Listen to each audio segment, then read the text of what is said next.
வணக்கம். ஆஸ்திரேலியாவில் ஜூஸ்க்கு எதிராக நடந்த தீவிரவாத தாக்குதலில் ஒரு 15 பேர் இறந்து ஒரு 45-50 பேர் படுகாயம் அடைஞ்சிருக்கிறாங்க. இந்த சமயத்தில் நம்மளுடைய வெளியுறவுத்துறை அமைச்சர் ஜெய்சங்கர் அவர்கள் இஸ்ரேல் போயிருக்கிறாங்க. இது உலக லெவலில் மிகப்பெரிய முக்கியத்துவம் வாய்ந்த ஒரு விசிட்டாக இருக்குது. ஏன்னா என்னதான் தாக்குதல் ஆஸ்திரேலியாவில் நடந்தாலுமே அது யாரை தான் நோக்கி தாக்கப்பட்டுச்சுன்னா ஜூஸை நோக்கி தான் தாக்கப்பட்டுச்சு. இஸ்ரேலுக்கு அகெயின்ஸ்டாக தாக்குதல் எல்லாருக்குமே தெரியும். அப்போ இந்த சமயத்தில் இஸ்ரேலோட ஒரு முக்கியமான ஸ்ட்ராட்டஜிக் பார்ட்னரான இந்தியா, அதுவும் பர்டிகுலர்லி இப்போ தான் நம்ம பேசியிருந்தோம், இந்தியாவும் இஸ்ரேலும் ஒரு மிகப்பெரிய லெவலில் டிஃபென்ஸ் அக்ரிமெண்ட்ஸ் போட போகிறாங்கன்னு சொல்லிட்டு அது பேச்சுவார்த்தை நடந்துட்டு இருக்கும்போது இப்போது நம்மளுடைய ஜெய்சங்கர் அவர்கள் அங்கே போயிருக்கிறது முக்கியத்துவம் வாய்ந்திருக்கு. அந்த மீட்டிங் பற்றி அதோட பின்னணி அதெல்லாம் தான் டீட்டெயிலாக வீடியோ பார்க்க போகிறோம். நான் உங்கள் மணியன் கோபி, நீங்கள் பார்த்துட்டு இருக்குது பாசிட்டிவ் பாலிடிக்ஸ். நம்ம சேனலில் டெய்லி சாயந்தரம் 6 மணிக்கு ஜியோ பாலிடிக்ஸ் சொல்லி இந்தியாவோட பார்வையில் நம்ம பார்த்துட்டு இருக்கோம். ஒருவேளை நம்ம சேனலை சப்ஸ்கிரைப் பண்ணால் பார்த்துருக்கீங்க பட்சத்தில் சப்ஸ்கிரைப் பண்ணி பெல் ஐக்கன் கிளிக் பண்ணிக்கோங்க. ஸோ அடுத்தடுத்து போகிற வீடியோஸ் உங்களுக்கு சேரும். ஸோ நான் முதல்ல ஒரு சின்னதாக ப்ரீஃப் பண்ணிடுறேன். 2 நாள் முன்னாடி ஆஸ்திரேலியாவில் பாண்டி பீச் அப்படின்னு சொல்லி சிட்னியில் இருக்கக்கூடிய ஒரு பீச்சில் 2 பேர் 26/11 நம்ம பாம்பேயில் நடந்த அட்டாக் மாதிரி, அதே போல் இஸ்ரேலில் நடந்த அட்டாக் மாதிரி சரமாரியாக எந்த ஒரு காரணம் இல்லாமல், எந்த ஒரு நோக்கம் இல்லாமல் பொதுமக்கள், அதுவும் பர்டிகுலர்லி ஜூஸ் கூடியிருக்கிற ஒரு இடத்துல ஹனுக்கா அப்படின்னு ஒரு ஃபங்க்ஷன் அவங்க கொண்டாடுறாங்க. மெழுகுவர்த்தி ஏற்றுற ஒரு ஃபங்க்ஷன். அந்த ஃபங்க்ஷன் கொண்டாடக்கூடிய அந்த குடும்பங்களை, இஸ்ரேலி ஜூஸை சேர்ந்தவங்களை சரமாரியாக சுட்டுருக்குறாங்க. இதில் 10 வயசு குழந்தையிலிருந்து 80 வயசு முதியவர் வரைக்கும் இந்த இறந்தவங்களில் அடக்கமாக இருக்கிறாங்க. சரமாரியாக சுடுறாங்க. அதில் என்ன பண்ணுறாங்கன்னு சொன்னால் திரும்ப தாக்குதல் நடத்தி அவங்கள பிடிச்சி அந்த தீவிரவாத தாக்குதல் முடிவடைஞ்சிருக்குது. அதில் அந்த தீவிரவாத தாக்குதல் நடத்தினவங்க 2 பேர். அவர் அப்பாவும் பையனும். 50 வயசு அப்பா, 24 வயசு சிறுவன் பையன். ஆனால் 2 பேருமே பயங்கர எக்ஸ்பீரியன்ஸ்டாக, பயங்கர ட்ரெயின்டாக அந்த ஷூட்டிங் பண்ணுறாங்க. அவங்களுடைய வண்டிகள் எல்லாம் செக் பண்ணும்போது அவங்கக்கிட்ட 6 துப்பாக்கிகள் இருந்திருக்கு, ஏகப்பட்ட வெடிகுண்டுகள் இருந்திருக்குது. ஸோ அந்த வெடிகுண்டுகள்லாம் பல பெரிய வெடி சம்பவம் நடத்துறதுக்கான சக்தி வாய்ந்த பாம்ஸ் அவங்க வச்சுருக்கிறாங்க. அதனால் உலக லெவலில் என்ன சொல்கிறாங்கன்னா, ஆஸ்திரேலியாவில் ஒரு மிகப்பெரிய ஒரு இன்டெலிஜென்ஸ் ஃபெயிலியர். ஏன்னா இது மட்டும் அடுத்த கட்டத்துக்கு போயிருந்துச்சுன்னா மிகப்பெரிய சேதாரம் நடந்திருக்கும். ஏன்னா அந்தளவுக்கு அவங்க சீஸ் பண்ணியிருக்காங்க. இது யாருன்னு கேட்டிங்கன்னா, இவர் பாகிஸ்தான்லேருந்து விசா வாங்கிட்டு 1998 ஆஸ்திரேலியா வந்திருக்கிறாரு. ஆஸ்திரேலியா வந்ததுக்கப்புறமா தான் அந்த பையன் அங்கே ஆஸ்திரேலியாவில் தான் பிறந்திருக்கிற அந்த பையன். ஸோ அந்த 2 பேர் அப்பா பையன் தான் இந்த தீவிரவாத தாக்குதல் நடத்தியிருக்கிறாங்க.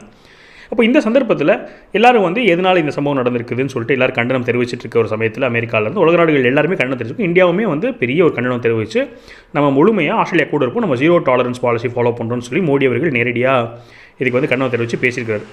ஸோ இந்த சூழ்நிலையில் பாகிஸ்தானுக்கு இதனால் ஒரு மிகப்பெரிய ஒரு ப்ரெஷர் வந்திருக்குது. ஏன்னா பாகிஸ்தான் என்ன சொல்கிறாங்கன்னா, இது நாங்கள் கிடையாது, எங்களுக்கு இது சம்மந்தம் கிடையாது, எல்லோரும் சேர்ந்து எங்கள் மேலே ஒரு பழி கட்டுறாங்க. பாகிஸ்தானை மீடியா டெரரிசம் பண்ணுறாங்க. பாகிஸ்தான் மேலே நஜோ டெரரிசம் அங்கே நடக்குதுன்னா பாகிஸ்தான் மேலே நடக்கிறது மீடியா டெரரிசம் அப்படின்ற ஒரு வேர்டை காயின் பண்ணி சொல்லிட்டு இருக்காங்க. பாகிஸ்தான் என்ன சொல்கிறாங்கன்னு சொன்னால், 3 நாடுகள் சேர்ந்து பாகிஸ்தான் மேலே இந்த மாதிரியான ஒரு தாக்குதல் பண்ணிட்டு இருந்தாங்க அப்படி சொல்லிட்டு இருந்தாங்க. எந்த 3 நாடுகள் கேட்டிங்கன்னா, அமெரிக்கா, இந்தியா, இஸ்ரேல். இந்த 3 நாடுகள் மேலே தான் பொதுவாக பாகிஸ்தான் ஒரு தாக்குதல் வெளிப்புறத்தில் பண்ணிட்டு இருந்தது. ஆனால் ட்ரம்ப் வந்ததுக்கப்புறமா ட்ரம்ப் என்ன பண்ணிட்டாருன்னா, முழுமையாக பாகிஸ்தானுக்கு ஆதரவு நிலைப்பாடு எடுக்க ஆரம்பித்ததுக்கப்புறமா இப்போ அமெரிக்காவே விட்டுட்டு இப்போ பாகிஸ்தானோட எதிரி பொட்டியில் இந்தியா, இஸ்ரேல் தாண்டி இன்னொரு 3வது நாடை சேர்த்துருக்குறாங்க. அது ஆப்கானிஸ்தான். அப்போ பாகிஸ்தான் மீடியா என்ன சொல்கிறாங்கன்னு சொன்னால், அந்த 2 பேர் பாண்டி பீச்சில் நடந்த அந்த சம்பவத்துக்கு காரணம் ஆப்கானியர்கள் தான், ஆப்கானிஸ்தான் நபர் தான் அவர், பாகிஸ்தான் மேலே பழி போடுறாங்கன்னு ஆப்கானிஸ்தான் மேலே பழி போட ஆரம்பிச்சிருக்காங்க. இப்போ அவங்க நம்ம 3 நாடுகளை என்ன பண்ணுறாங்கன்னா குறி சொல்கிறாங்க. அப்போ இதில் முக்கியமாக இருக்கிற 2 நாடுகள் இந்தியா, இஸ்ரேல். இதனால் இந்தியாவிலேருந்து ஜெய்சங்கர் அவர்கள் இஸ்ரேல் போயிருக்கிறார். இதில் ஒரு முக்கியமான விஷயம் என்னென்னு கேட்டிங்கன்னா, இந்த சம்பவத்துக்கு அப்புறமா உலகத்தில் இருக்க எல்லா ஜூஸ் இருக்கிற இடங்கள்லையும் இஸ்ரேலோட வெளியுறவு இதிலிருந்தும் எல்லா ஆஃபீஸர்ஸுக்குமே ரிஸ்க் இருக்குது, த்ரெட் இருக்குதுன்னு ஒரு இன்டெலிஜென்ஸ் தகவல்கள் வந்துட்டுருக்கு.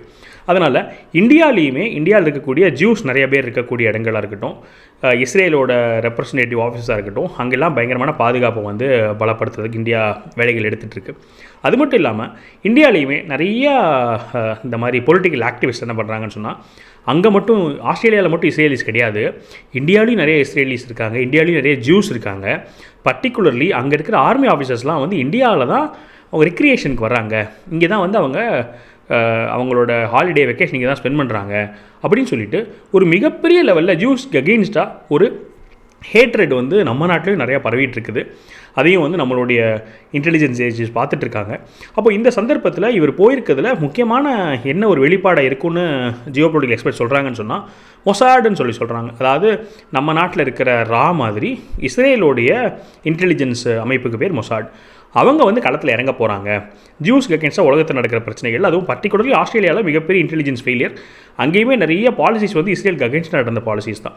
அப்போ எந்த மாதிரியான அகேன்ஸ்டாக நடந்த பாலிசின்னு கேட்டிங்கன்னா, பாலஸ்தீனியர்களுக்கு அவங்க வெளிப்படையாக அந்த கவர்மெண்ட் சப்போர்ட் பண்ணது, பாலஸ்தீனியருக்கு வந்து அதிகபட்ச பணம் கொடுத்தது, அங்கே இருக்கிற கன் பாலிசியை வந்து வித்ட்ரா பண்ணது, இந்த மாதிரி இஸ்ரேலுக்கு அகேன்ஸ்டாக தான் அந்த அரசாங்கமே நடந்துச்சு.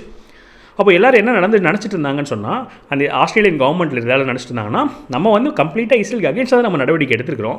அப்போ நம்ம நாட்டில் மற்றபடி இஸ்லாமிக் டெரரிசம் நடக்கிறதுக்கு வாய்ப்பு இல்லை. ஏன்னா நம்ம இஸ்லாமியர்களுக்கு அவ்வளோ ஆதரவான ஒரு நிலைப்பாடு எடுக்கிறோம், அதே சமயத்தில் இஸ்ரேலுக்கு அகேன்ஸ்டாக ஒரு நிலைப்பாடு எடுக்கிறோம். அப்போ நம்ம நாட்டுக்கு முஸ்லீம்ஸ்னால இந்த மாதிரி டெரரிஸ்ட்னால ஒரு பாதிப்பு வராதுன்னு எதிர்பார்த்துட்டு இருந்த சூழலில் ஆஸ்திரேலியாவில் இந்த மாதிரி ஒரு தீவிரவாத தாக்குதல் வந்தது மிகப்பெரிய அதிர்ச்சி அங்கே இருக்கிற எல்லாத்துக்குமே. அப்போ இந்த மாதிரி காரணங்கள் இருக்கிறதுனாலையும், இந்தியாவுக்கு இதனால் ஒரு த்ரெட் இருக்க வாய்ப்பு இருக்குங்கிற யூகிக்கிறதுனாலையும் மொசாடு களத்தில் இறங்க போகுது. அவங்களோட இன்டெலிஜென்ஸும் ஷேர் பண்ண போகிறாங்க. இது சம்மந்தமான இந்த மீட்டிங் வந்து பயங்கர முக்கியத்துவமான மீட்டிங்காக இருக்க போகுது. இதோடைய வெளிப்பாடு என்ன இருக்குங்கிறத வந்து எல்லோரும் எதிர்பார்த்துட்ருக்காங்க. அது என்ன வருதுங்கிறது நான் அடுத்தடுத்து என்ன அப்டேட் வருதோ அதை அவங்க கூட நான் ஷேர் பண்ணுறேன். அப்போ இது இன்னொன்று நம்மளுக்கு என்ன கன்ஃபார்ம் பண்ணுதுன்னா, நம்ம 2 நாள் முன்னாடி பேசியிருந்தோம், இஸ்ரேலுக்கும் இந்தியாவுக்கும் ஒரு மிகப்பெரிய பார்ட்னர்ஷிப் வரப்போகுது. எப்படி டர்க்கியும் பாகிஸ்தானும் ஒரு டீம் பண்ணுறாங்களோ அதே மாதிரி நம்மளும் இஸ்ரேலும் மிகப்பெரிய டீம் பண்ண போகிறோம். அது சாதாரண பார்ட்னர்ஷிப் கிடையாது. இந்திய வரலாறுலேயே, இஸ்ரேல் வரலாறுலேயே இல்லாத அளவுக்கு ஒரு பார்ட்னர்ஷிப்பு. இங்கே அவங்க வந்து சேர்ந்து ஜாயிண்ட்டாக டிஃபென்ஸ் ப்ரொடக்ஷனே பண்ண போகிறோம். இங்கே ஒரு டிஃபென்ஸ் மேனுஃபேக்சரிங் இண்டஸ்ட்ரியல் காம்ப்ளெக்ஸே வரப்போகுதுன்னு சொல்லி நம்ம பேசியிருந்தோம். அதை வந்து இப்போது ஜெய்சங்கர் அவர்கள் போயிருக்கிறது இன்னும் கொஞ்சம் உறுதிப்படுத்துது. ஸோ இந்த தகவலை உங்களோட பகிர்ந்துக்கலாம் தான் இந்த வீடியோட நோக்கம். அடுத்தடுத்து என்ன வருதுங்கிறது நான் உங்களோட ஷேர் பண்ணுறேன். நீங்கள் என்ன நினைக்கிறீங்க, உங்களோட கருத்து இந்த மொத்த சம்பவத்தில் என்ன அப்படிங்கிறத கருத்துக்களில் பதிவு பண்ணுங்கள். மேலும் ஒரு பாசிட்டிவ் வீடியோ சந்திக்கிறேன். வணக்கம்.